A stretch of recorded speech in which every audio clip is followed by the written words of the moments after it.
Assalamualaikum warahmatullahi wabarakatuh. Innal hamdalillahi nahmaduhu wa nasta'inuhu wa nastaghfiruh wa na'udzu billahi min shururi anfusina wa min sayyiati a'malina. May yahdihillahu fala mudilla lahu wa may yudlil fala hadiya lahu. Ashhadu an la ilaha illallah wahdahu la syarika lahu wa ashhadu anna Muhammadan 'abduhu wa rasuluhu la nabiyya ba'da. Allahumma shalli ala Muhammadin wa ala alihi wa ashabihi ajma'in. Qala Allah ta'ala fi kitabihil Qur'anil 'azim. A'udzu billahi minasy syaithanir rajim. Ya ayyuhalladzina amanu taqullaha haqqa tuqatih wa la tamutunna illa wa antum muslimun. Ya ayyuhan nasu taqu rabbakumul ladzi khalaqakum min nafsin wahidah wa khalaqa minha zawjaha wa batha minhuma rijalan katsiran wa nisaa wattaqullaha alladzi tasaaluna bihi wal arham innallaha kana 'alaikum raqiba. Ya ayyuhalladzina amanu taqullaha wa qulu qawlan sadida yuslih lakum a'malakum wa yaghfir lakum dhunubakum wa may yuti'illaha wa rasulahu faqad faza fawzan 'azima. Amma ba'du fa inna asdaqal hadithi kitabullah wa khairal hadi hadi Muhammadin sallallahu alaihi wasallam wa syarrul umuri muhdatsatuha wa kullu muhdatsatin bid'ah wa kullu bid'atin dhalalah wa kullu dhalalatin finnar ba'd. Ma'asyiral muslimin, sidang salat Idul Adha rahimani wa rahimakumullah. Berkumpulnya kita di pagi yang sangat cerah ini memenuhi panggilan suci yang sudah berkumandang sejak hari pertama di bulan Zulhijjah, tidak lain dan tidak bukan adalah untuk menunjukkan rasa syukur kita kepada Allah Subhanahu wa ta'ala. Allah yang maha sempurna dalam zatnya, Allah sempurna dalam sifatnya, dan Allah sempurna dalam takdir dan seluruh ketetapan syariatnya. Oleh karenanya, barang siapa di antara kita bersandar kepada Allah Subhanahu wa ta'ala, Allah pasti tidak akan mengecewakan kita, baik dalam kehidupan di dunia maupun di akhirat. Dan siapapun di antara kita yang bersandar kepada makhluk selain daripada Allah, pastilah dia akan mendapatkan kecewaan yang besar. Oleh karena itu, marilah kita bersyukur kepada Allah Subhanahu wa ta'ala. Bukan karena bahagia baru kita bersyukur, tetapi bersyukurlah pasti kita akan bahagia. Kalau ada di antara kita, baik kaya maupun miskin, yang sampai detik ini belum berbahagia, pastilah akar permasalahannya karena tidak pandainya kita bersyukur atas takdir dan ketetapan Allah kepada kita semua. Salawat dan salam semoga tetap terlimpahkan kepada junjungan kita, beliau Nabi Muhammad sallallahu alaihi wasallam, manusia surga yang Allah hidupkan selama 63 tahun. Allah Subhanahu wa ta'ala dengan susah payah, kesabaran yang tinggi, Rasulullah SAW kemudian membebaskan manusia dari bahaya di tepi-tepi jurang neraka.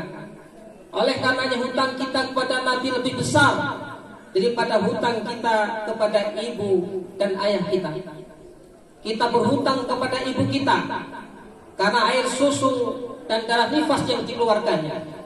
Kita berhutang kepada ayah kita karena cucuran keringat untuk menafkahi kita.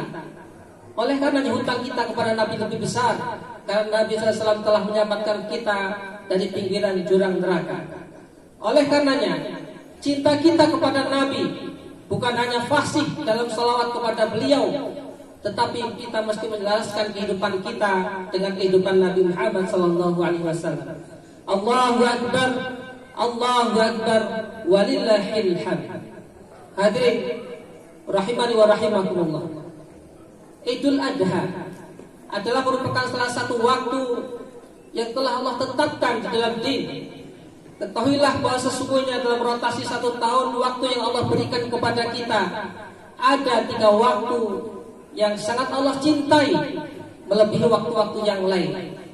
Di antaranya adalah 10 hari terakhir di bulan Ramadan, 10 hari awal di bulan Zulhijjah, dan 10 hari awal di bulan Muharram. 10 hari awal, 10 hari akhir di bulan Ramadan identik dengan Nabi Muhammad SAW karena Al-Quran diturunkan di bulan ini. Bulan Zulhijjah identik dengan Nabi Ibrahim dan Nabi Ismail alaihi wassalam karena syariat kurban dan haji adalah merupakan sejarah perjuangan Nabi Ibrahim dan Ismail. Adapun Muharram identik dengan Nabi Musa ketika Allah Subhanahu wa taala selamatkan atas Firaun tepat di tanggal 10 Muharram. Oleh karenanya bagi orang-orang yang beriman, layaknya Ramadan adalah madrasah bagi orang-orang yang beriman, bulan Zulhijjah pun adalah madrasah bagi orang-orang yang beriman. Oleh karenanya di momentum di pagi hari ini kita berkumpul, marilah kita menjadi penuntut ilmu dan penuntut kebenaran untuk memetik pelajaran terbaik dari Zulhijjah yang Allah hadirkan kepada kita, agar Zulhijjah tidak berlalu tanpa ada pesan yang kita peroleh. Apakah pesan yang bisa kita peroleh? Imam Ibnu Katsir rahimahullah dalam kitab Bidayah wa Nihayah beliau mengisahkan bahwa sesungguhnya di dalam perjalanan dakwah Nabi Ibrahim alaihissalam ada 3 tempat yang sangat berkesan. Yang pertama adalah di Babilonia, tepat di pinggiran sungai Tigris yang ada di Baghdad. Kemudian Palestina, dan yang ketiga adalah di Makkah atau Mekah. Ketika di Babilonia, dakwah beliau, dakwah Nabi Ibrahim alaihissalam berbenturan dengan penguasa Namrud, yang sesungguhnya Allah berikan kerajaan kepada Namrud begitu subur dan kaya, tetapi justru Namrud menepuk dadanya dan mentaktiskan dirinya sebagai Tuhan, menjadikan semua simbol-simbol yang ada di langit sebagai berhala-berhala sembahan. Disitulah kekuatan dakwah Nabi Ibrahim alaihissalam yang kemudian ujiannya begitu berat. Dari dakwah yang beliau lakukan tidak satupun manusia pada beriman terhadap dakwahnya. Oleh karenanya ketika kekuatan kata dan kekuatan narasi tidak sanggup lagi untuk menyadarkan Namrud dan seluruh masyarakat yang ada di sekitarnya, kemudian atas petunjuk wahyu Nabi Ibrahim alaihissalam menghancurkan semua berhala-berhala yang ada. Disisakan satu berhala yang besar sebagai bentuk pencerahan kepada orang-orang yang syirik pada waktu itu. Tetapi apa yang terjadi? Kemudian Nabi Ibrahim alaihissalam ditangkap oleh Namrud, kemudian dieksekusi mati dengan cara dibakar. Yang kemudian perlu kita perhatikan satu trik yang dilakukan oleh Namrud, karena Namrud tahu bahwa semua masyarakatnya benci kepada Ibrahim. Ibrahim hari itu sebagai sosok public enemy, musuh bersama nomor 1 di kalangan kerajaan Namrud dan bawahannya. Kemudian Namrud membuat sebuah strategi. Cara membakar Ibrahim adalah dengan semua masyarakat yang ikut berpatungan mengumpulkan kayu-kayu bakar di alun-alun. Semua masyarakatnya merasa bahagia karena mereka semua benci kepada Ibrahim alaihissalam. Bahkan Imam Ibnu Katsir meriwayatkan ada seorang nenek-nenek tua di pinggir hutan, buta. Dia menangis. Ketika ditanya oleh keluarganya, "Wahai nenek, kenapa engkau menangis? Apakah engkau sedih karena Ibrahim dibakar?" Apa jawaban nenek itu? Nenek itu mengatakan, "Bukan karena Ibrahim dibakar aku bersedih, tetapi buta mataku inilah yang menjadikan aku tidak ikut berpartisipasi mengumpulkan kayu bakar untuk membakar Ibrahim. Aku bersedih." Perhatikan, semua masyarakat membenci Nabi Ibrahim, padahal Nabi Ibrahim tidak pernah menunjukkan akhlak yang buruk. Nabi Ibrahim sangat lembut. Bahkan ketahuilah, anak-anak kita yang meninggal dunia sebelum balik menanti hari kiamat, bersama siapakah mereka? Bersama Nabi Ibrahim alaihissalam, karena begitu lembutnya Nabi Ibrahim alaihissalam. Nabi Ibrahim dibenci bukan karena akhlak, beliau dibenci karena kebenaran. Oleh karena itu siapapun di antara kita hari ini sedang menggenggam kebenaran, jangan sampai kita dibenci karena akhlak. Karena sesungguhnya barang siapa di antara kita dibenci karena kebenaran itu adalah anugerah.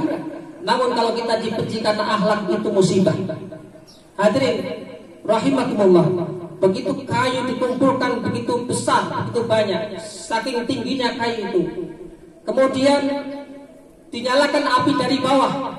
asap membumbung tinggi. Bahkan Imam Ibnu Katsir menyebutkan seandainya burung lewat di atas tumpukan kayu itu maka akan gosong, terbakar dikarenakan besarnya api yang dinyalakan pada saat itu. Namun berharap agar Ibrahim dengan mulutnya mengucapkan minta maaf kepada Nabi. Tetapi apa yang terjadi? Nabi Ibrahim alaihissalam yang begitu kuatnya cinta kepada Allah Subhanahu wa taala, beliau kemudian mengucapkan lantunan zikir hasbunallah, hasbunallah wa ni'mal wakil. Cukuplah Allah. Karena apa? Tidak ada satupun orang yang bersedih dengan dibakarnya Nabi Ibrahim. Tidak ada satupun tetes air mata dengan dibakarnya Nabi Ibrahim kecuali istrinya Sarah yang meneteskan air mata dengan kepedihan yang dalam. Allahu Akbar, Allahu Akbar, walillahil hamd. Kalimat zikir ini Allah potret dan Allah abadikan sehingga melewati larangan sejarah yang ribuan tahun sampai kepada kita, sehingga kalimat zikir ini menguatkan orang-orang yang beriman tatkala mereka menghadapi berbagai macam kesulitan menghadapi musuh-musuhnya. Hadirin rahimakumullah, ada sebuah kisah yang cukup menarik yang tidak dikisahkan dalam Al-Quran, tetapi Nabi mengisahkan kisah tersebut. Ada semut, bahkan kalau dalam Bulughul Maram disebut ada kodok, yang kemudian ratus semut tersebut memerintahkan kepada anak buahnya membawa air menyiram api. Kodok pun ikut menyiram api. Walaupun secara logika dia memahami tidak akan mungkin padam api diseram oleh semut tersebut, tetapi dia melakukan perbuatan tersebut sebagai bukti, saksi di hadapan Allah Subhanahu wa taala keberpihakan di atas kebenaran. Inilah yang harus kita ambil intisari. Sesungguhnya konfrontasi sejati adalah konfrontasi al-haq wal batil. Kita tidak dituntut kemenangan, tetapi kelak kita akan dihisab berada di mana kita.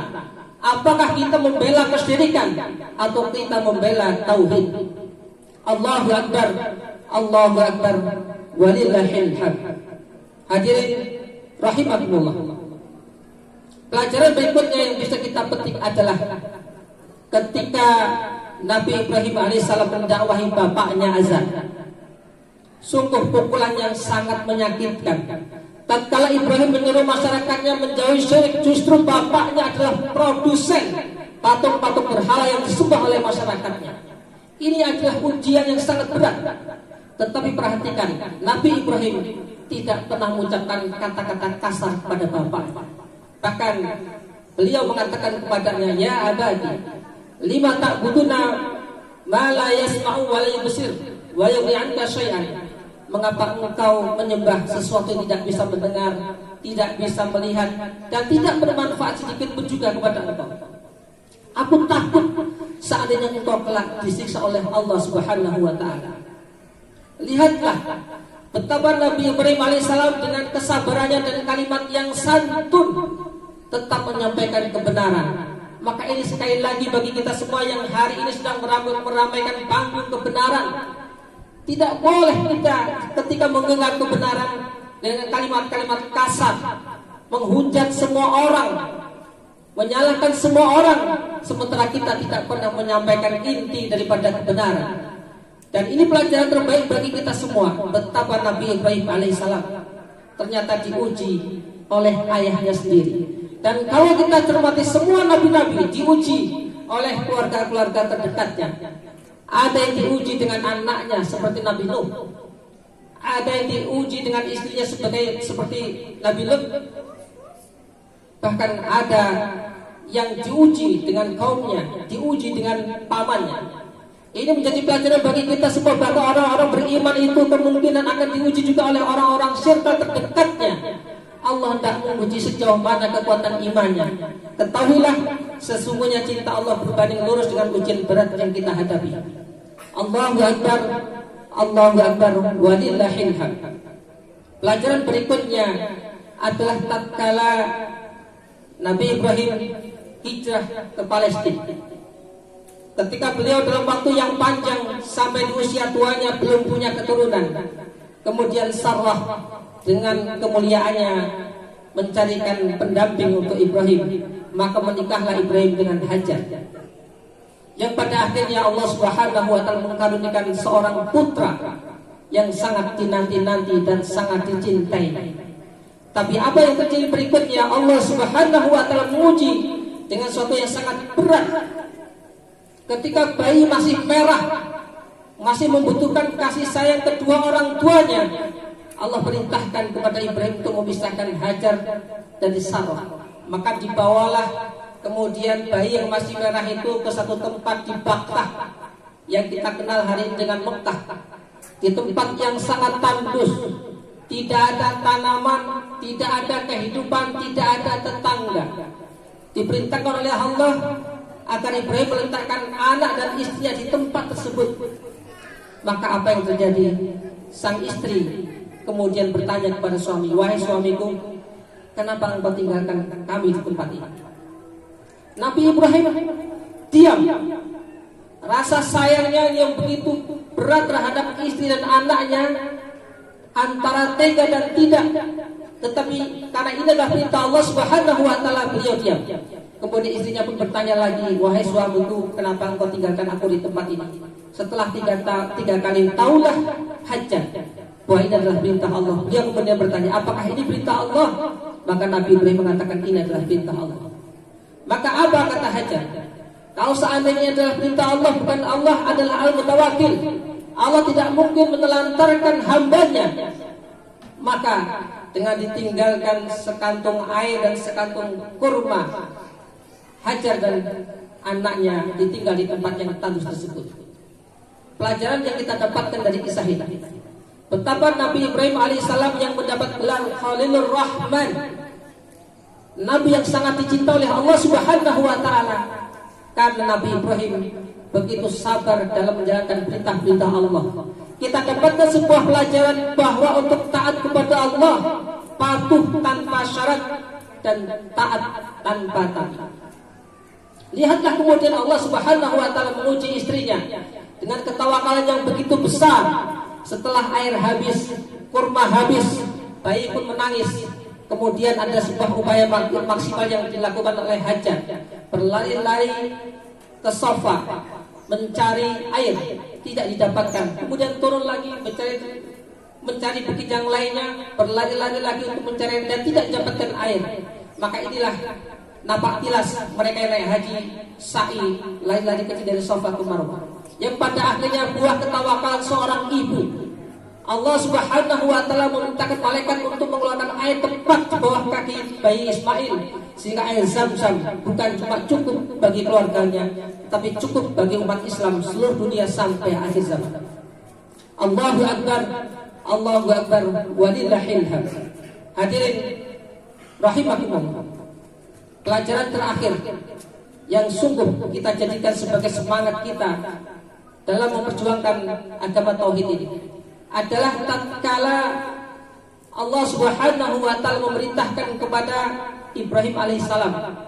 Disebutkan oleh Imam Ibnu Katsir bahwa Ibrahim setelah meninggalkan anak dan istrinya hanya kurang lebih 3 kali bertemu dengan Ismail. Pertama adalah saat beliau meletakkan bayi itu, yang kedua adalah saat beliau di usia remaja yang dapat perintah untuk disembelih, yang ketiga adalah saat Ismail sudah berkeluarga. Saat sudah lama tidak bertemu dengan seorang anak yang sudah menginjak masa remaja, sangat menyenangkan perhatian orang tuanya. Saat itulah tepat pada tanggal 7 Zulhijjah, Nabi Ibrahim alaihissalam bermimpi untuk menyembelih anaknya. Ketika bangun, maka beliau merenung, ini mimpi dari Allah atau dari syaitan. Maka hari itu tanggal 8 disebut tarwiyah, dari kata rawa yurawi, artinya adalah merenung, berpikir ini perintah Allah atau bisikan syaitan. Maka kemudian beliau tidur lagi. Ketika tidur mendapat mimpi yang sama, maka tahulah beliau bahwa ini adalah benar perintah Allah Subhanahu wa taala. Maka pada tanggal 9-nya disebut Arafah, dari kata Arafah ya'rifu, artinya sudah tahu ini benar perintah Allah. Maka perhatikan dialog yang beliau lakukan terhadap sang putra.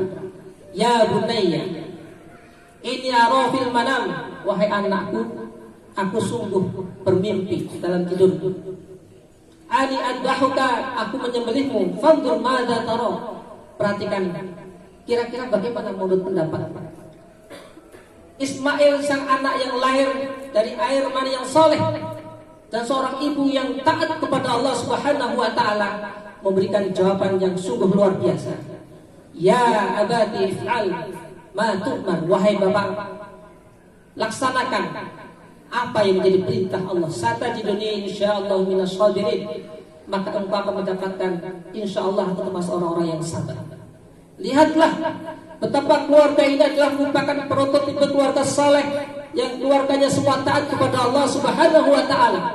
Kita dapatkan sebuah pelajaran bahwa hari ini kalau orang-orang tuanya saleh, maka kesolehannya harus diwariskan kepada anak-anaknya. Jangan sampai anak-anak kita tidak mewarisi kesolehan orang tuanya, anak-anak kita tidak melanjutkan dakwah para orang tua. Lihatlah peristiwa penyembelihan seorang anak manusia yang pada akhirnya Allah Subhanahu wa Ta'ala mengganti dengan seekor domba yang besar. Kita tidak bisa bayangkan seandainya peristiwa penyembelihan manusia itu terjadi pada hari ini, maka apa komentar manusia sedunia? Pastilah mereka akan menyudutkan Nabi Ibrahim sebagai orang yang tidak punya kemanusiaan.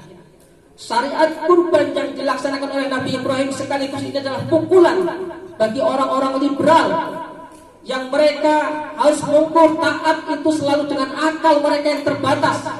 Mereka yang selalu menggunakan rasionalitas mereka. Maka sesungguhnya itulah kita merayakan kemenangan ahli tauhid, kemenangan ketaatan kita kepada Allah Subhanahu wa Ta'ala, sekaligus pukulan bagi orang-orang sekuler, bagi orang-orang liberal, bahwa akal mereka tidak berguna untuk taat kepada Allah Subhanahu wa Ta'ala. Untuk taat kepada Allah tidak mesti masuk dalam akal kita. Perhatikan, Imam Syafi'i rahimahullah bahkan pernah memarahi santrinya yang menjadi ulama besar, Imam Ghazali. Satu ketika Imam Ghazali datang kepada Imam Syafi'i, wahai Imam, aku ini bertanya kepada engkau tentang sesuatu yang tidak masuk akal. Apa jawaban Imam Syafi'i? Oke. Tahukah kamu berapa jumlah bintang yang ada di langit? Pertanyaan yang kedua, tahukah kamu dari apakah bintang-bintang langit diciptakan? Pertanyaan yang tiga, beliau memberikan 10 pertanyaan tentang wudhu. Kemudian dari 3 pertanyaan pertama tidak bisa dijawab, pertanyaan kedua tidak bisa dijawab, pertanyaan tentang wudhu dari 10 hanya 4 yang bisa dijawab. Maka apa kata Imam Syafi'i? Kamu tidak bisa menjawab berapa jumlah bintang di langit, dari apa bintang langit dibuat, dan kamu tidak bisa menjawab pertanyaan 10, hanya 4 yang kau jawab tentang wudhu. Kamu ingin memaksakan akalmu untuk mengetahui Allah. Ini pelajaran bagi kita semua, bahwa sesungguhnya taat kepada Allah Subhanahu wa Ta'ala tidak selalu bisa diukur dengan akal kita yang sangat terbatas. Allahu Akbar, Allahu Akbar, walillahil hamd. Hadirin salat Id rahimakumullah. Mudah-mudahan Idul Adha tahun ini adalah Idul Adha yang terbaik bagi kita. Setelah kita sejak tanggal pertama bulan Zulhijjah memaksimalkan amal saleh kita, dan hari ini masih tanggal 10 Zulhijjah, di mana kita semua tahu sebagaimana Nabi SAW bersabda, "Ma min ayamin al-amal salihah fiha ahabbu ila Allah." Tidak ada hari-hari yang amalan salih di dalamnya lebih dicintai oleh Allah Subhanahu wa Ta'ala min hadhil ayyam, dari hari ini, yakni ayyam al-ashr, yaitu 10 hari awal di bulan Zulhijjah. Betapa Allah mencintai dan memberikan pahala yang berlipat ganda bagi mereka yang mengerjakan amalan salih sejak tanggal 1 sampai dengan 10 Zulhijjah. Sampai-sampai sahabat bertanya, qalu wala jihadu fi sabilillah ya Rasulullah, apakah jihad tidak bisa mengalahkannya wahai Rasulullah? Qal wala jihadu fi sabilillah, tidak juga jihad. Artinya apa wahai jamaah rahimakumullah? Bahkan jihad yang meneteskan darah dalam pertempuran pun bisa dikalahkan dengan amalan saleh yang kita kerjakan di 10 hari awal Zulhijjah. Kalaulah kemarin belum maksimal, hari ini masih bisa kita maksimalkan, baik dengan ilmu kita, dengan tenaga kita, dengan harta kita. Kita korbankan semua potensi terbaik di jalan Allah Subhanahu wa Ta'ala, karena sesungguhnya kecintaan Allah kepada hambanya berbanding lurus dengan pengorbanan yang kita lakukan. Allahu Akbar, Allahu Akbar, walillahil hamd. Semoga Allah Subhanahu wa Ta'ala memberikan hidayah kepada kita semua dan menguatkan kita semua dalam keimanan. Hadanallahu wa iyyakum ajma'in. Innallaha wa malaikatahu yusholluna 'alan nabi. Ya ayyuhalladzina amanu shallu 'alaihi wa sallimu taslima. Allahumma shalli 'ala Muhammad wa 'ala ali Muhammad kama shallaita 'ala ali Ibrahim wa 'ala ali Ibrahim wa barik 'ala Muhammad wa 'ala ali Muhammad kama barakta 'ala ali Ibrahim wa 'ala ali Ibrahim fil 'alamin innaka Hamidum Majid. Allahumma ighfir lil muslimina wal muslimat wal mu'minina wal mu'minat al ahya'i minhum wal amwat innaka sami'un qaribun mujibud da'wat. Rabbana zalamna anfusana wa in lam taghfir lana wa tarhamna lanakunanna minal khasirin. Rabbana la tuzigh qulubana ba'da idh hadaitana wa hab lana min ladunka rahmah innaka antal wahhab. Rabbana hab lana min azwajina wa dhurriyyatina qurrata a'yun waj'alna lil muttaqina imama. Rabbana ighfir lana wa liwalidayna warhamhuma kama rabbayani shighara. Ya Allah, ya Rabb, ya Rahman, kuatkanlah kami dalam keimanan. Ya Allah, ya Rabb, ya Rahman, seandainya sampai dengan pagi ini ada orang-orang terdekat kami yang masih menjadi hambatan dalam dakwah, mereka memerangi dakwah-Mu ya Allah, maka bukakan hati mereka dan berilah kesabaran kepada kami di dalam mempertahankan kebenaran yang hak ini. Ya Allah, ya Rabb, berilah kami semua kekuatan dan wafatkanlah kami sampai di nafas terakhir kami dalam keadaan husnul khatimah. Rabbana atina fid dunya hasanah wa fil akhirati hasanah wa qina adzabannar walhamdulillahi rabbil alamin. Taqabbalallahu minna wa minkum. Assalamualaikum warahmatullahi wabarakatuh.